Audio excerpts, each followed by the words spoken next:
Hello, everyone. Misty Klobuchar here with Marketing Sweats. It's nice to see you again.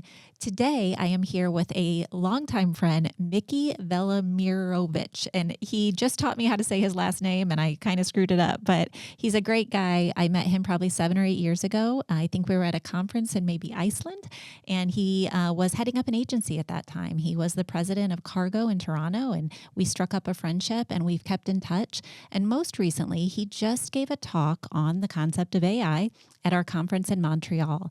And I have to tell you, I've seen a lot of talks on AI, right? It's the buzzword on every conversation and the tip of everyone's tongue.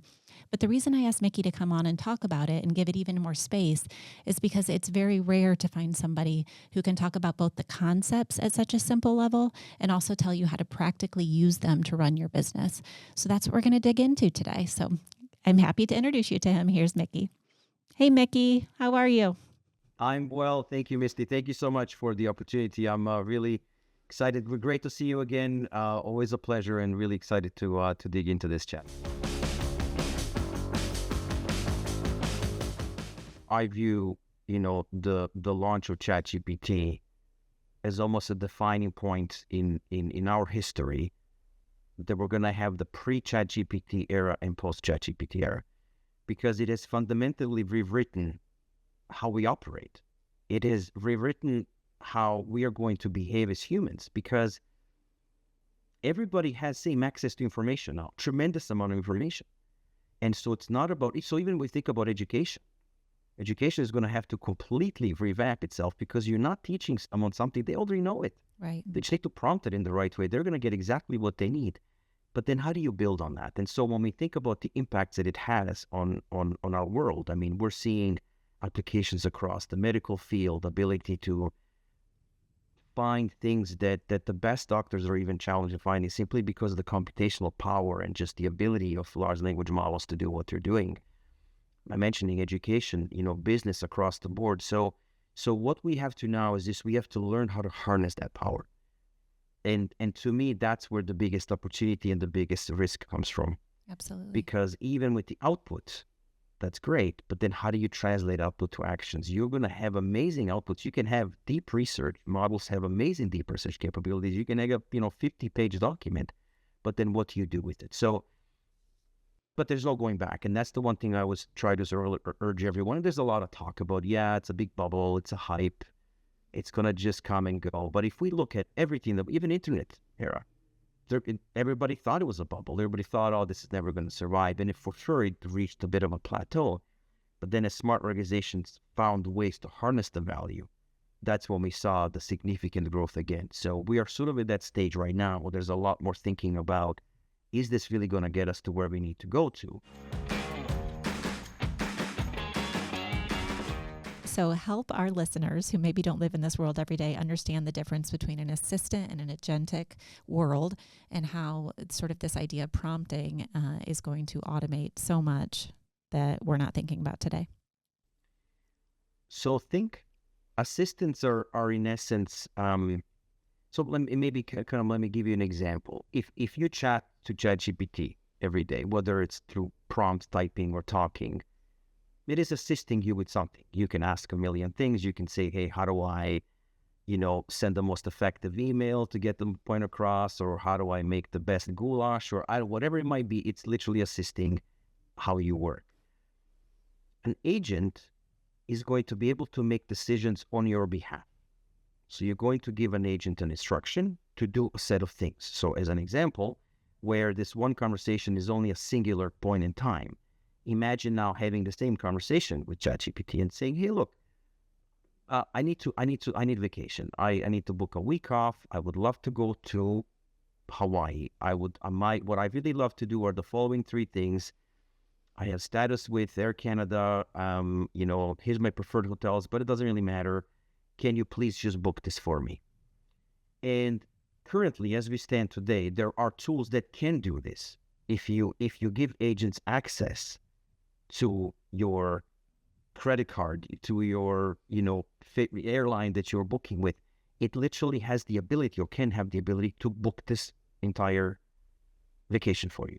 So where sometimes confusion happens is that workflows and automation workflows are not assistants. because we still give them so you're defining that workflow. So even workflow like Zapier or Make, like fantastic tools, but you're telling them exactly what is the next step. Okay.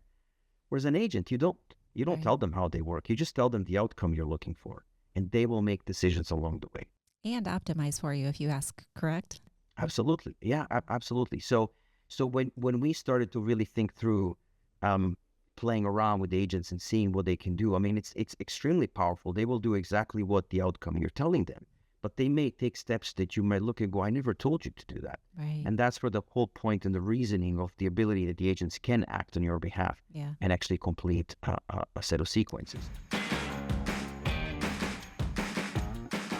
So talk about this research that came out from MIT and talking about how, we as business owners can start thinking about that now.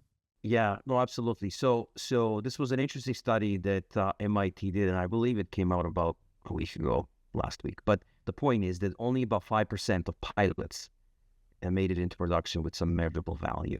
Okay, and when you look at that stat, I think this is it. We're doomed. AI is absolutely doomed. But the problem is there's just two things that were happening. One is that they were trying to solve too big of a problem right away, without really having the clarity about how do we solve the problem, and missing sort of the low-hanging fruit, right? And so the low-hanging fruit kind of goes into the less glamorous areas like, back office automation, procurement type of stuff, operations, like these things are very, very good at. They can, even if they reduce 20% of the time or 30% of the time for the individuals working those processes, they can apply a lot more of the, much, much higher value from the perspective. Right.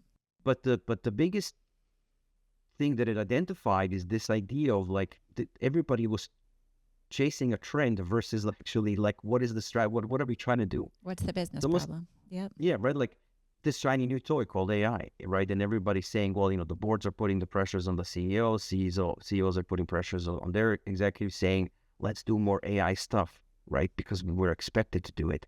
Versus what problem can we actually solve? Okay, So true. right? So the alignment matters far more than anything else. And I think what usually people don't understand is the technology doesn't fix that misalignment and actually can amplify it if you're fully sort of misaligned across the board. And so always come up with that idea of what problem you're trying to solve. Sure. Be very clear about it and say, how can technology help us from that perspective?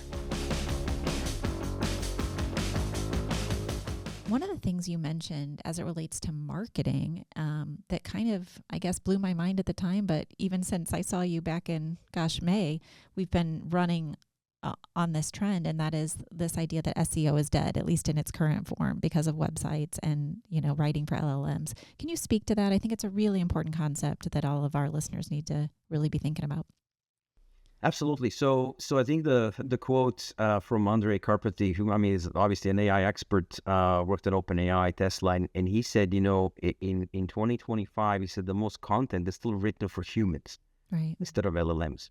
And the reality with this whole idea of agentic is that basically this whole attention is about to be LLM attention, not human attention. So if we're not changing how we create content that's read by large language models and not humans, we're left behind. right. So a good example is, let's say you run a search in Perplexity and you're saying, give me top 5 best restaurants in Chicago as an example.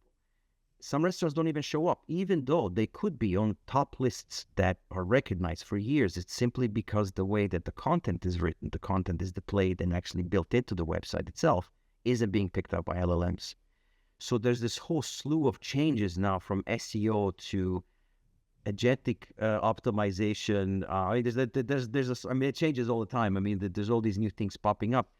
But I think the point is to really try to understand how does actually a large language model consume that data? How does it pick up data? Where does it find it? And it doesn't have to be super complicated, but these baselines of understanding, almost how we had to understand SEO back in the day. Right.